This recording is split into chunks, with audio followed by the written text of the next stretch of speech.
Yeah, I'll start off the same way my predecessors have. I really appreciate the colleagues and friends who contributed to organizing the event. UW is a remarkable place for water work across so many fields. And I'm not just saying that for sake of pleasantry, but that we have a deep bench in that space and have forever. And as I look around the room, I've only been here a decade, as mentioned in the introduction, but I see folks with whom I've had the chance to collaborate on projects over that period, and it is so wonderful to see you all in the room and to have a sense of that community, the water community at this university. So really proud of that and really grateful that there would be a space created to recognize that and have conversation across that community. My presentation connects really closely with Ann's and Corey's in the sense that we were a team and we huddled before. And the structure for the presentation, the sequence, it really is like an inverted pyramid.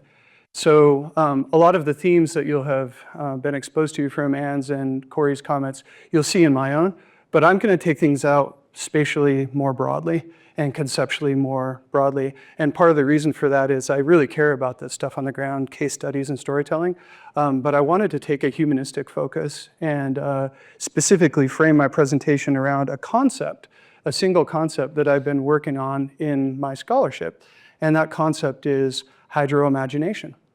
To be transparent, this is a concept I started thinking about when I was working down in the Andes on a project involving international relations over transboundary rivers in the Andes between Bolivia and Chile. But of course, I'm not going to talk about South America in the context of an event framed around Western water futures, or at least a panel framed around Western water futures. So I've co-opted it here, transplanted it to the American West, and you can see that reorientation reflected in the title of my presentation, New Western Hydroimagination. In terms of the flow, there's really three things that I want to go through. The first, I want to talk about some foundational ideas associated with the concept of hydroimagination or New Western hydroimagination. Second, I want to provide some historical examples of the role that water has played in the Western imagination. Love this stuff. Hope I didn't bring too much in. I hope I don't inundate you. And then third, probably most important to me, I want to talk more about the concept of hydroimagination, conceptualize it, really break it down, and discuss its significance and relevance to Western water futures. So that's my roadmap, and yeah, we'll start with Elliott West. Boy, I could tell you stories about my reading of Elliott West's book, The Contested Plains. My bad. I read it when my first kid was being born, during labor. Anyway, I really was struck by his historian, been at University of Arkansas for years, his concept that human beings as a species are remarkable because of our capacity to take ideas that we cognitively imagine and translate those into physical space. That is, to shape physical space based upon mental imaginings. That is incredible to me, an incredible way to think about the human species. That's my synthesis of West's quote. You can read it for yourself. But it's one that's very foundational to my concept of New Western hydroimagination. The second one I pulled from a colleague long since deceased who I understand was foundational to the creation of American studies as a field, and that's Henry Nash Smith. The added value here, again, you can read the whole quote in full, but the way I think about it is Smith was saying, I guess in harmony with Elliott West, look, human beings indeed can take things imagined and bring them into reality, can realize those concepts in the material plane. But Smith says, be aware that often those imaginings are collective in nature. They can be individualistic for sure, but they're often scaled out, communitarian, and even sometimes at really broad scales. Further, they're often very oriented toward aspirational or motivational in nature, even rhetorical. And with respect to that last adjective, rhetorical, a lot of times these imaginings are oriented towards trying to shape collective action in ways that might be a little distance from reality, right? Trying to motivate folks to act in ways that are not necessarily grounded in social reality. Anyway, the Smith and the Elliott West quotes for me really do lay the foundation for this concept of hydroimagination that I've been considering. But to pivot, when I was describing the concept, particularly in relation to West's quote, I was saying, hey, human beings can shape place, right? Human beings can take cognitive concepts and shape place. But I want to be a little bit more granular, because what we're talking about here today and what I've focused most of my life on is water as an aspect of place, as an integral feature of ecosystems and landscapes. The human imaginative capacity and the way that water is implicated or involved in this imagining process. Water has been the subject of and involved in imaginative processes throughout the history of the American West. You might say that visions of the West have been visions of water, and there are so many historical examples of this. I brought in 3 from mostly primary sources with some quotes. I won't read everything, but hopefully they're illustrative. You can't talk about this, the Western water imagination, without talking about John Wesley Powell, I don't think. Powell was a polymath, an American polymath. The main thing that I'll focus on here is Powell had a vision for social organization in Western North America. He did. He was a planner, and although he was a physical scientist, he was consistently thinking about the implications of his physical science foundings and his policy ideas for social organization, or you might say nowadays, socio-ecological organization. And the most remarkable thing in this vein, in my study of Powell, is depicted on the right-hand side of the slide. This was Powell's vision for how the American West should be organized into a series of Western watershed commonwealths. And this vision was best articulated in an 1890 article from Powell called Institutions for the Arid Lands, came out in Century Magazine. I pulled a quote from Powell from that article that I think is just a real nugget. Thus it is that there is a body of interdependent and unified interests and values, all collected in one hydrographic basin, and all segregated by well-defined boundary lines from the rest of the world. This then is the proposition that I make, that the entire arid region be organized into natural hydrographic districts, each one to be a commonwealth within itself for purposes of controlling and using the great values which have been pointed out. The plan is to establish local self-government by hydrographic basins. The centrality of water within that vision of social organization in the West is unmistakable. And again, those are not my words, those are Powell's. Second historical example that hopefully you'll get a kick out of. Around the same time, there was the rain that follows the plow myth going around the American West, right? Some of you no doubt have heard it. Again, by way of synthesis, the basic concept associated with this myth was that Euro-American agriculture in Western North America would somehow, purportedly, change the climate to enable or perpetuate further Western settlement by Euro-American folks. You can see the quote here. I won't read it in its entirety, but it's got some nuggets in there, right? The plow as a wonderful provision, causing the clouds to dispense copious rains. The plow, more pointedly, I don't like this at all, separating civilization from savagery and converting a desert into a farm or garden. In short, rain follows the plow, right? This was subscribed to sociologically, culturally, right? Again, for me, it is a testament of the centrality of water in the Western imagination. Third historical example, and I'll call it, can't talk about Western imaginings involving water without talking about the most significant federal water resource agency in the American West, and that's the Bureau. And the Bureau has had an institutional life. The Bureau of today is not the Bureau of 1902, right? But I did want to bring in content capturing the early vision of the Bureau of Reclamation, or as it was originally called, the Reclamation Service, because it, again, is really a good depiction of how water was conceived of as central to the identity of this region of the world. We have a vision espoused by the early Reclamation Service of reclamation projects making the desert blossom like a rose and facilitating, similar to what Powell was coming at, the optimal form of social organization in the Western United States. One of my favorite historians who's written in this space is Donald Pisani. He worked at University of Oklahoma for years, retired in Reno, but he has a book called Water in American Government that's just a nugget. Great hard-hitting historical work on the Bureau. A quote from Water in American Government.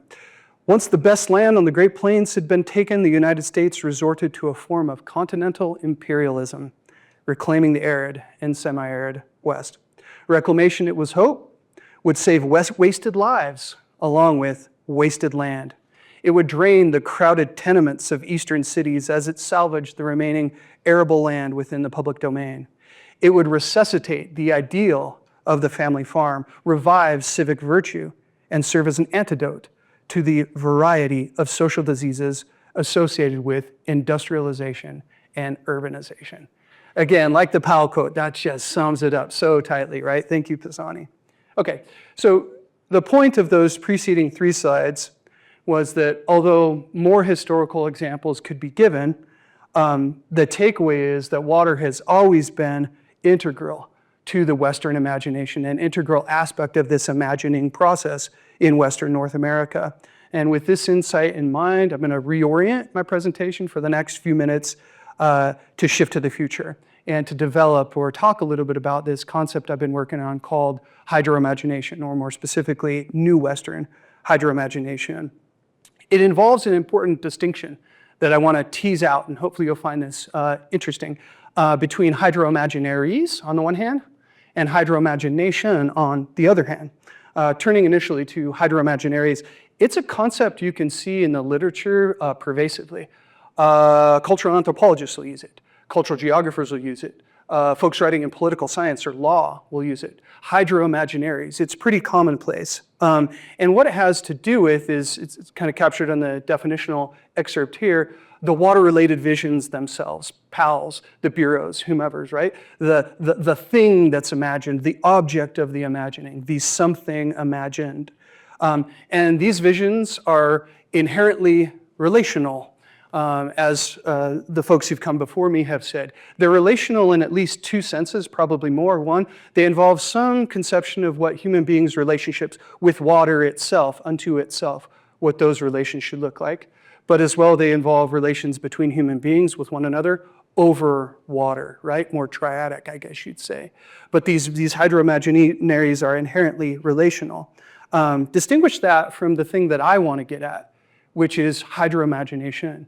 And the way I think about this is the capacity to generate hydroimaginaries, the capacity to imagine, the faculty or the facility to imagine. Hydroimagination, in the way that I've been thinking about it, underpins and influences the qualities of whatever hydroimaginaries exist within a culture, Western North America or otherwise. That is, whatever human visions are developed involving relations with water and relations over water.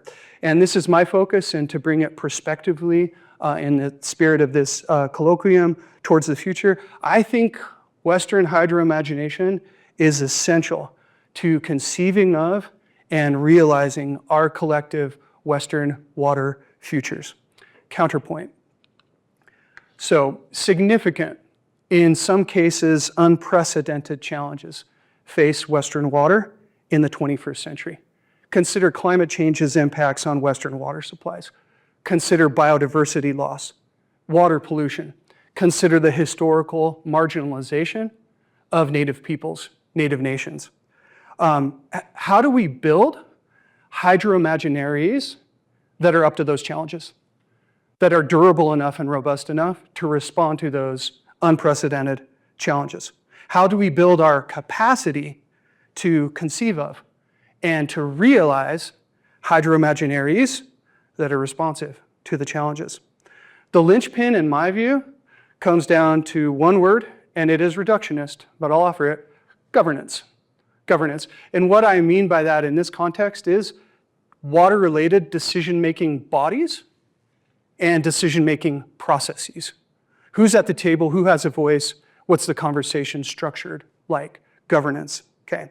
How these bodies and processes are composed bears directly on our hydroimagination. That is the extent of our capacity and the nature of our hydro-imaginaries. This slide depicts the first negotiating body, and depicted it earlier, the negotiating body that ironed out the first interstate water compact drafted in the history of the West. Not ratified, mind you, that took a minute, but drafted, the first one. And you can look at it and it speaks for itself. But what I would say is that this historically depicts the traditional Western hydro-imaginary. 1, consumptive use orientation. 2, non-consideration of rivers as rivers, an ecological perspective. 3, a lack of emphasis on water quality, subordinated to an emphasis on water quantity.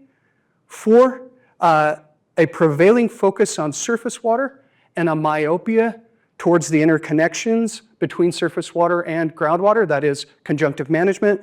And last, but certainly not least, marginalization of Native peoples who had no voice in the drafting of the Colorado River Compact.